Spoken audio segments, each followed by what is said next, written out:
بسم اللہ کو Bismillahirrahmanirrahim. نحمده ونصلي على رسوله الكريم. سب سے پہلے میں تمام صحافی حضرات کا شکریہ ادا کرتا ہوں گناگوں مصروفیات کو مؤخر کر کے اور گرمی کی شدت کی حالت میں اور دیگر بھی بہت سارے مشکلات ہیں، اس کے باوجود یہاں آپ نے تشریف لائے. اللہ آپ کو جزائے خیر دے. یہاں آج ہمارے صوبائی امیر محترم حضرت مولانا عطاء الرحمان صاحب آپ سے مخاطب ہوں گے انشاءاللہ. اس وقت ہمارے پریس کانفرنس میں ہمارے ساتھ مولانا عبدالحسیب صاحب حقانی جو کہ ہمارے صوبائی نائب امیر ہے، جناب عتیق الرحمان صاحب سابقہ MPA ہے، قاضی ایاز صاحب ہے، اور اس طرح جہانزیب شنواری صاحب جو ہمارے لائرز فورم کے صوبائی رہنما ہے، جناب احمد شہزاد سے تشریف فرما ہے، اور جناب حضرت مولانا احمد علی درویش صاحب جو ہمارے جمعیت اساتذہ فورم کے صوبائی کنوینر ہے، اور ڈاکٹر مسعود گل صاحب جو ہمارے بزنس فورم کے صوبائی چیئرمین اور صوبائی کنوینر ہے، وہ بھی ڈپٹی کنوینر، وہ بھی یہاں تشریف فرما ہے. میں درخواست کرتا ہوں جناب حضرت مولانا عطاء الرحمان صاحب کی خدمت اقدس میں جو ہمارے صحافی برادران سے مخاطب ہیں. بسم اللہ الرحمن الرحیم نحمده ونصلي على رسوله الكريم اما بعد. میں صوبائی جماعت کے تمام ذمہ داران کا، آپ تمام صحافی حضرات کا، مختلف چینل سے تعلق رکھنے والے کیمرہ مینوں کا، حاضرین مجلس کا شکریہ ادا کرتا ہوں کہ آپ نے جمعیت علماء اسلام کے مختصر نوٹس پر یہاں تشریف آوری کی ہے.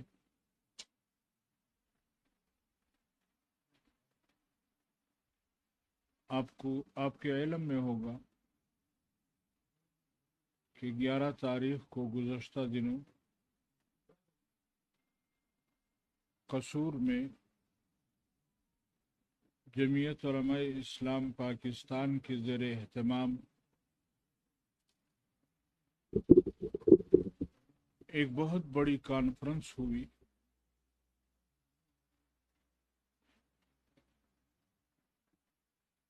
اللہ تعالی نے جہاں دیگر صوبوں میں جمعیت علماء اسلام کو پذیرائی بخشی ہے، پنجاب میں بھی الحمدللہ ثم الحمدللہ ہماری توقعات سے بڑھ کر کانفرنس کامیاب ہوئی ہے. تو میرے خیال میں کچھ لوگوں کو ہضم نہیں ہوئی، اور عجیب بات یہ ہے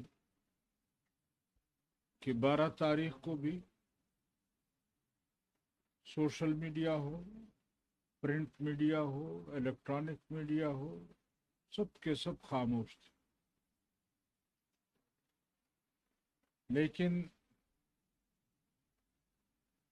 13 تاریخ کو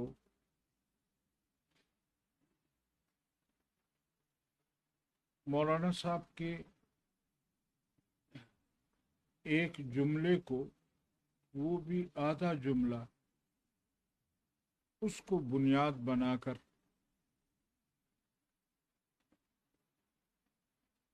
ایک طوفان بدتمیزی برپا کیا گیا، اور یہاں تک کہا گیا کہ مولانا صاحب جو ہیں وہ اپنے ان الفاظ پر معافی مانگے.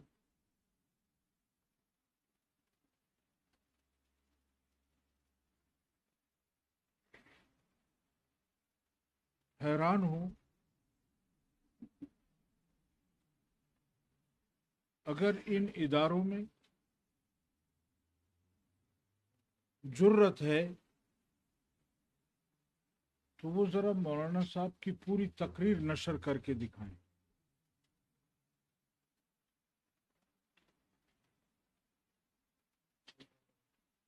مولانا صاحب کے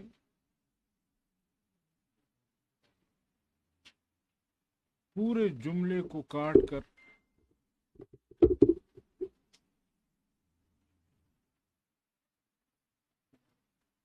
سیاق و سباق کو چھوڑ کر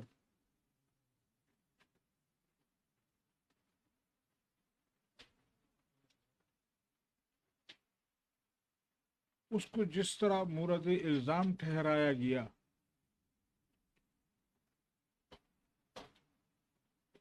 لیکن آج جمعیت علماء اسلام کے سوشل میڈیا کے ورکروں کا شکریہ ادا کرتا ہوں کہ جنہوں نے سوشل میڈیا پر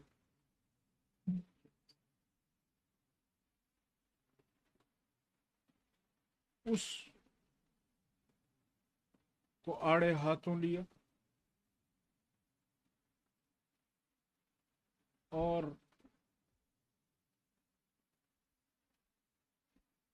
وہ شاعر کہتا ہے تم دیے بادیہ مخالف سے نہ گھبرائے اوقات، یہ تو چلتی ہے تجھے اونچا اڑانے کے لیے۔ وہ جتنا بھی کوشش کرتے ہیں کہ مولانا صاحب کی پاپولیرٹی، مولانا صاحب کی اہمیت کو پاکستانی سیاست میں کسی طرح کم کیا جا سکے،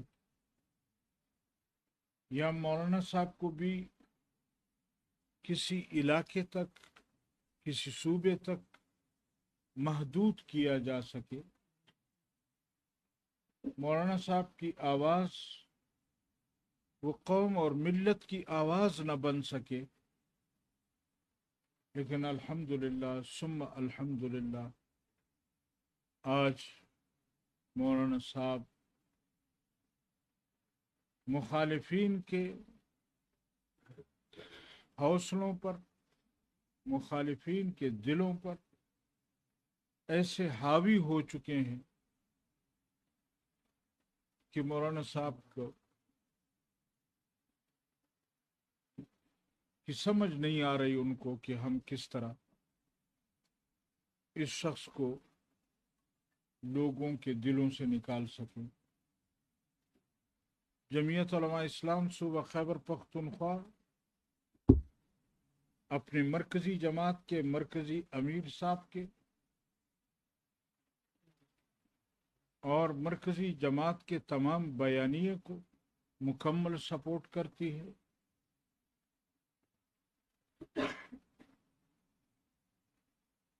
اور جس طرح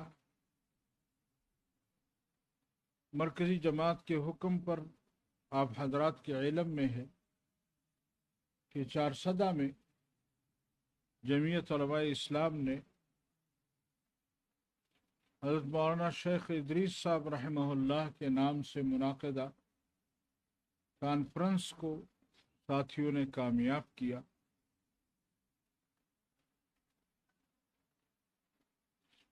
اس حوالے سے میں یہ گزارش کرنا چاہوں گا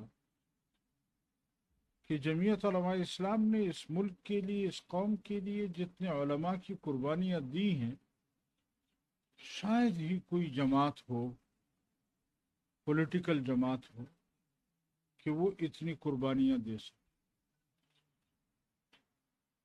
حضرت مولانا شیخ حسن جان صاحب رحمہ اللہ، حضرت مولانا معراج الدین صاحب، حضرت مولانا نور محمد صاحب، حضرت مفتی نظام الدین شامزئی صاحب، کتنے نام گنوائے، محسن شاہ صاحب،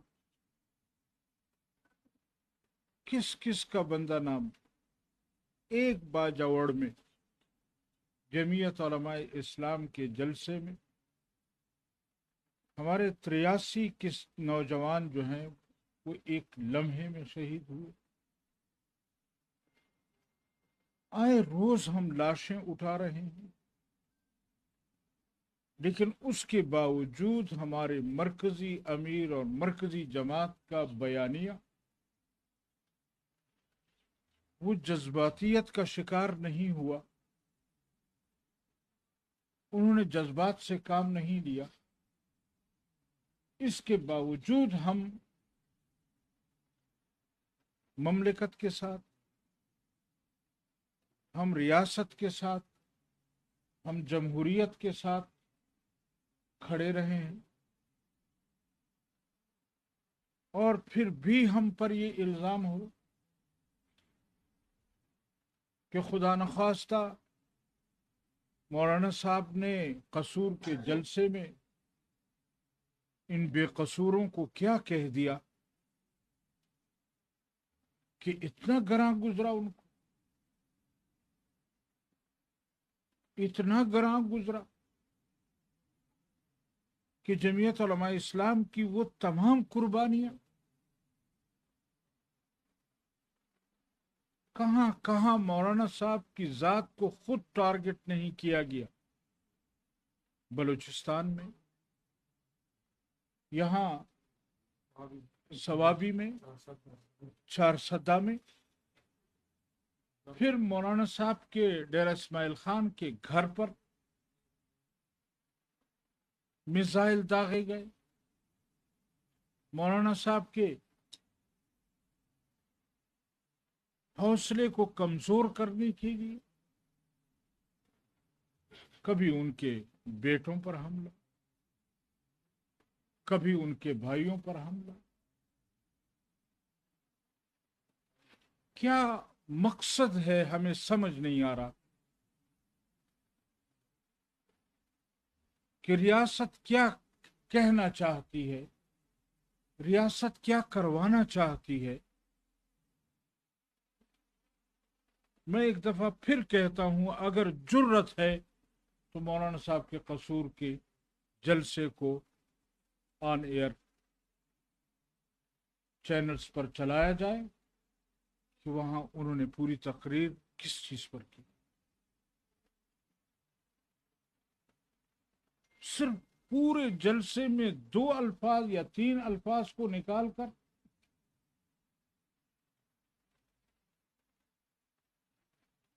وہ ہمارے ہاں ایک لطیفہ سا مشہور ہے کہ کسی نے دوسرے سے نام پوچھا کہ آپ کا نام کیا ہے، اس سے کہا خدا، اس نے تھپڑ مارا۔ تو اس نے کہا بھئی نام تو پورا لینے دو، میرا نام خدا داد ہے۔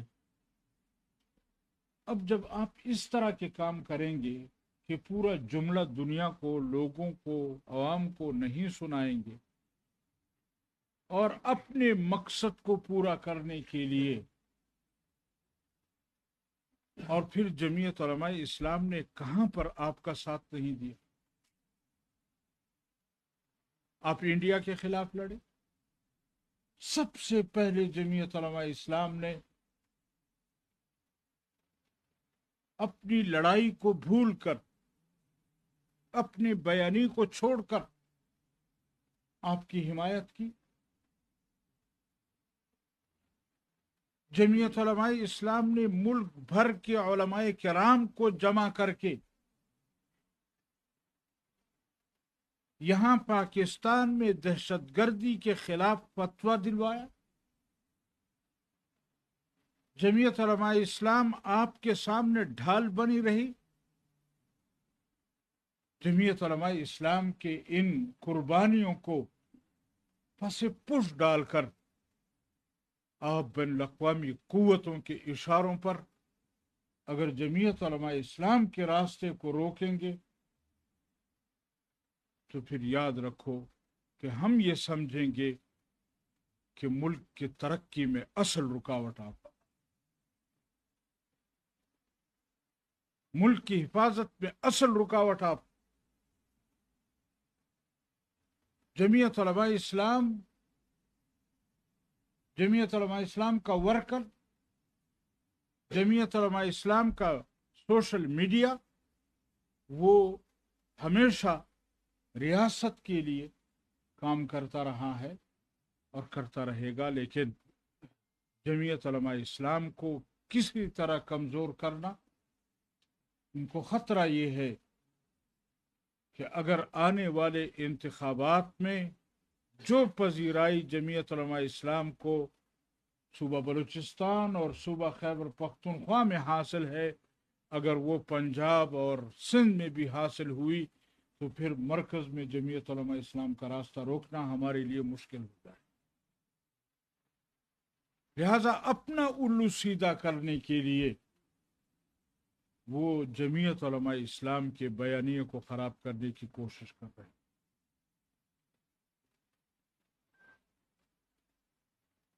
جمعیت علماء اسلام کو صوبہ خیبر پختونخوا اپنے مرکزی جماعت کے بیانیے کو مکمل سپورٹ کرتی ہے، مکمل تائید کرتی ہے، اور ہم سمجھتے ہیں کہ جمعیت علماء اسلام کی مرکزی جماعت نے جو بیانیہ قوم کو دیا ہے، قصور کے جلسے میں ہو، پشاور کے جلسے میں ہو، بلوچستان کے جلسے میں ہو یا سندھ کے جلسوں میں ہو، جمعیت علماء اسلام مکمل تائید کرتی ہے مرکزی جماعت کے اس بیانیے کی، اور حکومت وقت سے کہنا چاہتی ہے، ان مقتدر اداروں سے کہنا چاہتی ہے کہ اگر جرت ہے تو پھر ذرا مولانا صاحب کی تقاریر کو آن ایئر کیا جائے، لوگوں کو سنایا جائے کہ انہیں کیا۔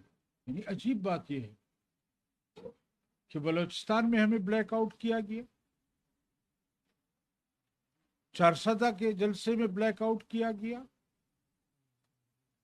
قومی اسمبلی کی تقاریر کو بلیک آؤٹ کیا جاتا ہے، وہ قوم کو نہیں سنائی جاتی، لیکن قصور کے جلسے میں صرف ایک جملہ اٹھا کر اس کے آگے پیچھے تقریر کو کاٹ کر، کہ جس سے عام آدمی کو سمجھ آتا ہے کہ مولانا کہنا کیا چاہتے ہیں، اپنے مقصد کے بات کو نکال کر پھر جمعیت علماء اسلام کو ٹارگٹ کرتا، جمعیت علماء اسلام کے خلاف پراپیگنڈا کرنا۔ تو اگر جرت ہے پھر ذرا مولانا کے خلاف پرچہ دو، کیوں نہیں دیتے؟ اگر مولانا صاحب ریاست کے خلاف ہے، اگر مولانا صاحب کسی ادارے کے خلاف ہے، جرت ہے تو پرچہ دو نا، کیوں نہیں دیتے پرچہ؟ اور ہمارے مرکزی سینیٹر ہمارے کامران مرتضیٰ صاحب نے بھی عجیب بات کی کہ ان کو ایک ہی شخص ملا ہے، بس ان کو ایک ہی شخص ملا ہے، حامد میر کے خلاف ہو تو وہی شخص آ کر بیان دیتا ہے یا تھانے جاتا ہے یا پرچہ دیتا ہے، کسی اور کے خلاف ہو تو وہی شخص ہے۔ آج بھی وہی شخص مولانا صاحب کے خلاف کہتے کہ میں پرچہ کاٹوں گا یا میں عدالت جاؤں گا یا میں یہ کروں گا۔ یعنی پچھلے 10-15 سال سے ایک بندے کو بھی یہ تبدیل نہیں کر سکتے۔ کامران مرتضیٰ صاحب نے کہا کم از کم اس بندے کو تو تبدیل کرو جو ہر کسی کے خلاف عدالت جانے کو تیار ہوتا ہے، کس کے کہنے پہ جاتا ہے عدالت؟ تو میرے محترم ساتھی، آج ہم نے آپ کو تکلیف اس لیے دی ہے کہ ہم آپ کے سامنے اس بات کا اظہار کر سکیں کہ انشاءاللہ تعالی مرکزی جماعت کا جو بیانیہ ہے، جمعیت علماء اسلام صوبہ خیبر پختونخوا اس کی مکمل تائید کرتی ہے، اور اپنے مرکزی جماعت کو باور کرانا چاہتی ہے کہ اس بیانیے یا اس وقت موجودہ صورتحال میں ملک کی یکجہتی کے لیے، ملک کی ترقی کے لیے، ملک میں جمہوریت کے لیے اگر مرکزی جماعت نے حکم دیا تو ہم اسلام آباد جانے سے بھی گریز نہیں کریں گے انشاءاللہ۔ یہ چند باتیں آپ کے سامنے عرض کرنی تھی۔ میں آخر میں ایک مرتبہ پھر آپ تمام حضرات کا شکر گزار ہوں کہ آپ جمعیت علماء اسلام کے نوٹس پر یہاں تشریف لائے۔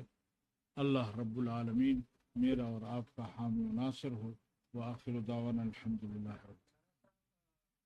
آپ نے ذکر کیا کہ خیبر پختونخوا اور بلوچستان کے علاوہ جی اگر پنجاب اور سندھ میں بھی ہم اسی طرح چاہتے تو آئندہ الیکشن میں ہمارا شاید حکومت ہوتی، تو آپ سمجھتے ہیں کہ اس کو روکنے کے لیے یہ کیا جا رہا ہے؟ دوسری یہ کہ اب یہ جو بیان مولانا صاحب نے دیا اس کا اثر کیسا ہوا سوسائٹی پہ؟ کیا اس کی وجہ سے آپ کے ووٹ میں اضافہ ہوا یا کمی آئی؟ میرے خیال میں تو انہوں نے جتنا دبانے کی کوشش کی ہے جمعیت علماء اسلام اتنا ابھر کر آئی ہے.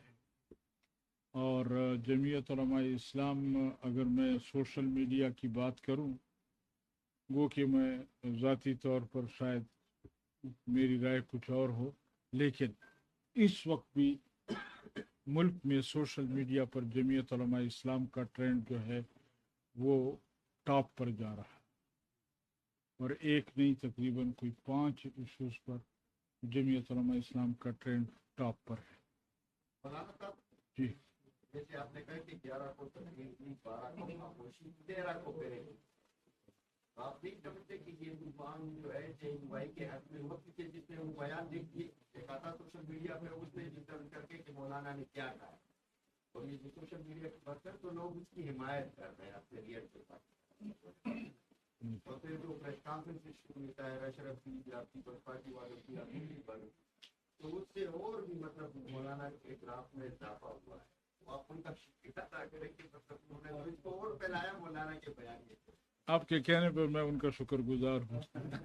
مولانا صاحب یہ بتائیں کہ سیاسی حلقوں میں ایک وہ بھی بحث ہو رہی ہے اس بیان کے اوپر کہ چونکہ خیبر پختونخوا میں اینٹی اسٹیبلشمنٹ ووٹ جو ہے وہ کافی زیادہ ہے اور اس کا فائدہ پاکستان تحریک انصاف اٹھا رہی ہے، اس کا راستہ روکنے کے لیے یہ مولانا صاحب سے یہ کروایا گیا. یہ سیاسی بیانات کیا سمجھتے ہیں تاکہ آئندہ الیکشن میں جو اینٹی اسٹیبلشمنٹ وہ ہے ووٹ ہے وہ JUI کو ملے؟ دیکھیے میں آپ کو ذرا تھوڑا سا پیچھے لے جاؤں گا. ہمارے جب بلدیاتی انتخابات ہوئے تھے اس وقت یہاں ہمارے صوبے میں تحریک انصاف کی حکومت، اور آپ کے علم میں ہوگا کہ انہوں نے ڈسٹرکٹ کونسلز ختم کی. اس سے پہلے پھر تحصیل کونسل پر آئے، اور جمعیت علماء اسلام نے تحریک انصاف کے مقابلے میں اگر انہوں نے 41 تحصیلیں جیتی تھی تو پہلے مرحلے میں جمعیت علماء اسلام نے 40 تحصیلیں جیتی، اور اس کے بعد دوسرے مرحلے میں جب ان کو اندازہ ہو گیا، حالانکہ اس وقت ڈسٹرکٹ میں پولیس آفیسر ان کے تھے، DCs ان کے تھے، حکومتیں ان کی تھی، لیکن اس کے باوجود جمعیت علماء اسلام نے ان کو ٹف ٹائم دیا، اور پھر پشاور کا میئر جمعیت علماء اسلام کا بیٹا. تو اگر ایسی بات ہوتی کہ ہم یہ سمجھیں کہ صرف تحریک انصاف ہے اس صوبے میں، میرے خیال میں یہ حقیقت سے آنکھ چرانے والی بات ہوگی. حقیقت یہ ہے کہ اس قوم نے جمعیت علماء اسلام کو ہمیشہ پذیرائی دی ہے، ہمیشہ قوت دی ہے، لیکن ہمارے الیکشن آپ کے بھی علم میں ہے کہ کس طرح ہمارے ووٹوں پر ڈاکہ ڈالا جاتا ہے، کس طرح ہمارا ووٹ چوری کیا جاتا ہے، کس طرح ہماری سیٹیں چوری کی جاتی ہیں. یعنی اس وقت بھی مرکزی امیر صاحب کو یہاں تک کہا گیا کہ ہم نے آپ کے صوبے میں آپ سے 9 جیتی ہوئی سیٹیں لی. ہمارے مرکزی امیر صاحب نے ان سے کہا کہ 9 نہیں 19 سیٹیں آپ نے ہم سے جیتی ہوئی لی. ابھی گزشتہ دنوں میں گیا تھا گلگت بلتستان، آپ کی بھی علم میں. گلگت بلتستان میں ہمیں یقین تھا کہ جمعیت علماء اسلام ان 2 حلقوں میں یا 3 حلقوں میں جیت رہی، اور اس کا اقرار خود بلاول بھٹو صاحب نے کیا. اب جب اسٹیبلشمنٹ ادارے اس طرح کے کام کریں گے تو پھر عام آدمی کا، عام ووٹر کا اپنے ووٹ پر سے اعتماد ختم ہوگا یا نہیں ہوگا؟ اس جمہوریت پر سے اعتماد ختم ہوگا یا نہیں ہوگا؟ ہم کس طرح اعتماد دلائیں گے کہ آپ نے جو رائے استعمال کی ہے وہ صحیح؟ مولانا صاحب یہ بتائیں کہ خیبر پختونخوا اور بلوچستان میں جو کچھ ہو رہا ہے اس کے اثرات تو پورے ملک پر پڑ رہے ہیں، اس کے لیے کیا کرنا چاہیے صوبائی وفاقی حکومت کو کہ یہ حالات کی طرف جائے، افغانستان کے ساتھ مذاکرات کرے، اور پھر ان حالات میں کیا مولانا پرنامان صاحب کو یہ بیان جاری کرنے کی ضرورت تھی؟ کون سا بیان؟ جو انہوں نے وہ شہداء کے حوالے سے جو آپ نے کہہ رہے کیا کون سا بیان بھائی؟